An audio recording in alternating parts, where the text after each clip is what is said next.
नमस्कार। राजकीय विधि महाविद्यालय बूंदी में आपका स्वागत है। मैं देवेश पाठक, सहायक आचार्य, राजकीय विधि महाविद्यालय बूंदी, आपका पुनः इस वीडियो के माध्यम से स्वागत और अभिनंदन करता हूँ। आज हम जो टॉपिक इस वीडियो के माध्यम से जानकारी लेंगे, वीडियो के माध्यम से हम जो बात करेंगे वो है क्रय विवरण, प्रॉस्पेक्टस ऑफ द कंपनी। चूँकि कंपनी अधिनियम हम पढ़ रहे हैं, तो कंपनी अधिनियम में प्रॉस्पेक्टस का क्या महत्व है, प्रॉस्पेक्टस के क्या मतलब होता है, प्रॉस्पेक्टस की परिभाषा क्या है, इन सब में जानना ज़रूरी है। तो सबसे पहले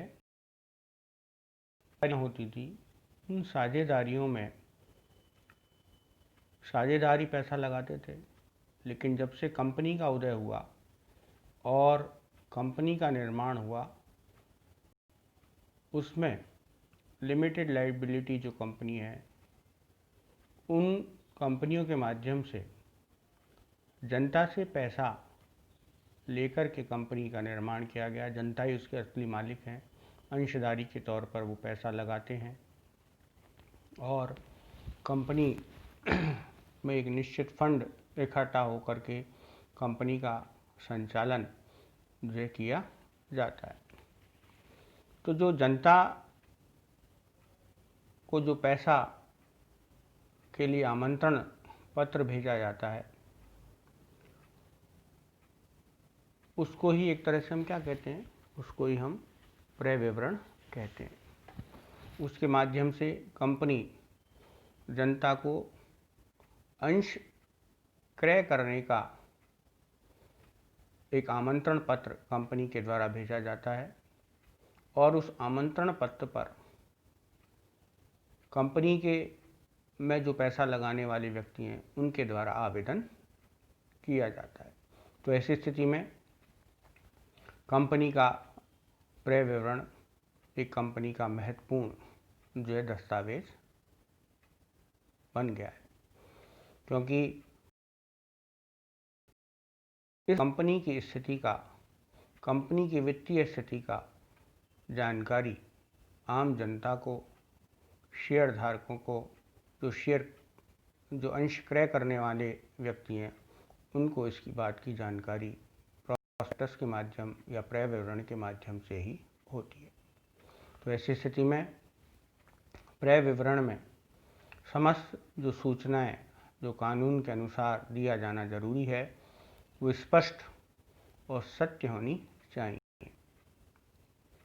यदि असत्य बातें उसमें लिखी गई हैं, मिथ्या वर्णन किया गया है, तो इसके लिए कंपनी और कंपनी का जो निर्गमित करने वाले जो निदेशक हैं, उनको भी दायित्वाधीन ठहराया जाता है। कंपनी की जो परिभाषा प्रॉस्पेक्टस की दी गई है, वो दो धारा, कंपनी अधिनियम की धारा 270 में दी गई है, जिसके अनुसार प्रॉस्पेक्टस से आशय प्रॉस्पेक्टस के रूप में वर्णित या जारी किया गया कोई भी दस्तावेज अभिप्रेत है। और इसके अंतर्गत धारा 32 में निर्दिष्ट कोई लाल हेरिंग प्रॉस्पेक्टस, धारा 31 में निर्दिष्ट सेल्फ प्रॉस्पेक्टस या ऐसी कोई सूचना, परिपत्र, विज्ञापन या अन्य दस्तावेज भी है जो किसी निर्मित निकाय के किन्हीं प्रतिभूतियों के अभिदाय या क्रय के लिए जनता के प्रस्ताव को आमंत्रित करता है।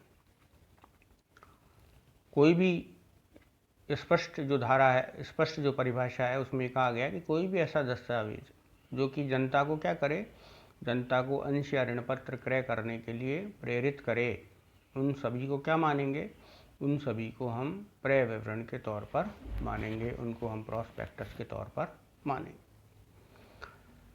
इसमें संक्षिप्त प्रॉस्पेक्टस भी जो है शामिल है, जो कि सेबी के द्वारा निर्दिष्ट किया गया है। सेबी के द्वारा भी प्रॉस्पेक्टस के संबंध में विभिन्न प्रकार के विभिन्न नियम समय समय पर आते रहे हैं, जिससे कि जो कंपनी में जो पैसा लगाने वाले व्यक्ति हैं उनके हितों की रक्षा की जा सके, उनको प्रोटेक्ट किया जा सके। कंपनी अधिनियम में कुछ नए नाम या कुछ नई तरीके की बातें भी कही गई हैं नए कंपनी अधिनियम में, और इसमें red herring prospectus, shelf prospectus, सूचना ज्ञापन, इन सबको भी प्रॉस्पेक्टस की में शामिल किया गया है। प्रॉस्पेक्टस की परिभाषा में इनको माना गया है। प्रॉस्पेक्टस के बारे में हम और बातें जानें, इससे पहले हमको ये जानना जरूरी है कि प्रॉस्पेक्टस कैसा होगा। हमेशा लिखित होगा। यह कंपनी द्वारा अधिकृत किसी व्यक्ति के द्वारा जारी किया जाएगा। यह कंपनी के द्वारा जनता को अंश या ऋण पत्र क्रय करने के लिए आमंत्रण पत्र है। यह कंपनी द्वारा विज्ञापन के रूप में भी जारी किया जा सकता है, अर्थात लिखित होना चाहिए, अधिकृत व्यक्ति के द्वारा जारी किया जाना चाहिए, और अंश या ऋण पत्र क्रय करने के लिए जारी किया जाना चाहिए, और ये विज्ञापन के रूप में भी इसको जारी किया जा सकता है। दूसरी जो सबसे इम्पॉर्टेंट बात है, आगे की जो बात है वो ये है कि यह जनता के प्रति निर्गमित किया जाना चाहिए। इसका क्या होना चाहिए? निर्गमन होना चाहिए, अर्थात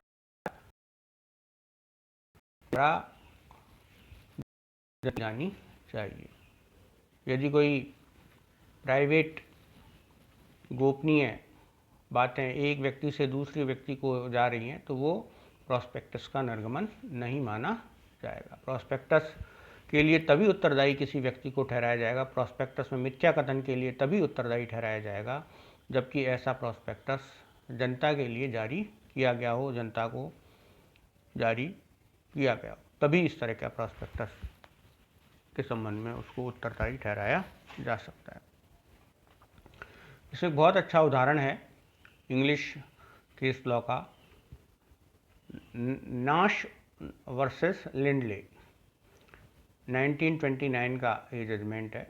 इसमें एक दस्तावेज जिस पर निजी और गोपनीय लिखा हुआ था, लेकिन जिसका प्रारूप कैसा था? प्रॉस्पेक्टस जैसा था।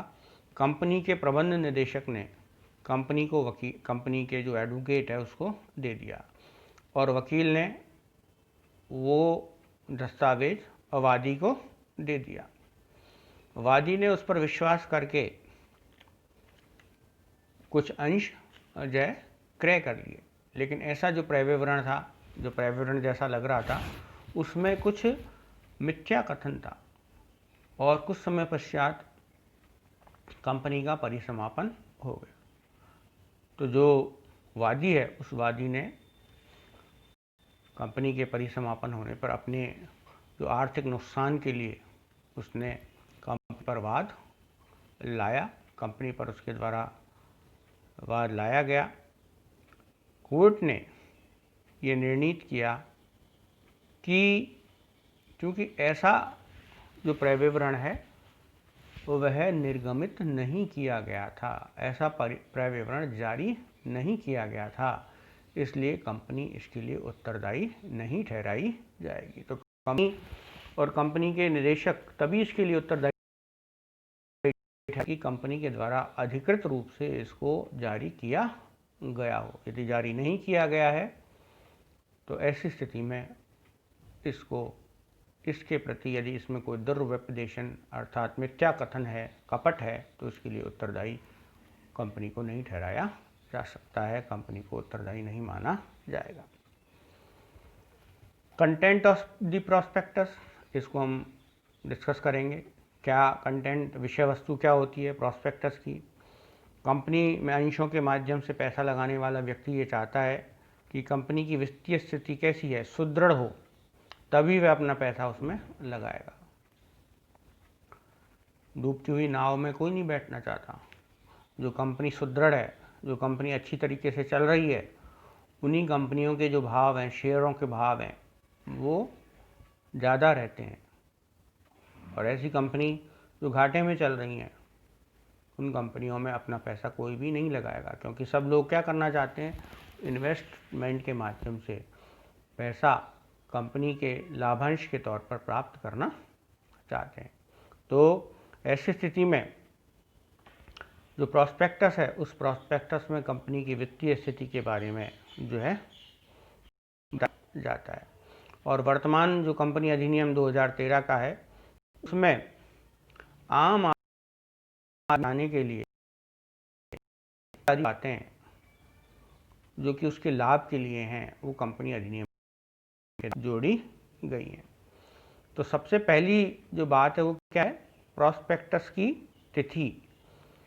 हर एक प्रॉस्पेक्टस में क्या लिखा जाएगा, every prospectus to be dated, उसमें प्रत्येक प्रॉस्पेक्टस पर उसको प्रकाशित करने की जो तिथि है, उस प्रकाशन की तिथि उस पर अंकित होनी चाहिए। आज हम इसमें इतना ही जो है करेंगे। आगे इसमें प्रॉस्पेक्टस की विषय वस्तु के जो अन्य खंड हैं उनको देखते हुए और प्रॉस्पेक्टस में जो मिथ्या वर्णन किया जाता है उसके लिए किस प्रकार से कंपनी और उसके निदेशक उत्तरदायी होंगे, इनके बारे में हम नेक्स्ट वीडियो में जानकारी करेंगे। तो आप सबसे अनुरोध है कि आप लगातार जो कॉलेज के द्वारा, कॉलेज के जो YouTube चैनल पर जो वीडियोस अलग अलग संकाय सदस्यों के द्वारा जारी किए जा रहे हैं, उन्हें देखते रहें और उनके अनुसार जो महत्वपूर्ण जो प्रश्न हैं, उन महत्वपूर्ण प्रश्नों को लिख करके एक डायरी में नोट कर लें और उनका आंसर, उनका उत्तर भी लिखें, जिससे कि आपको परीक्षा में मदद मिलेगी। धन्यवाद।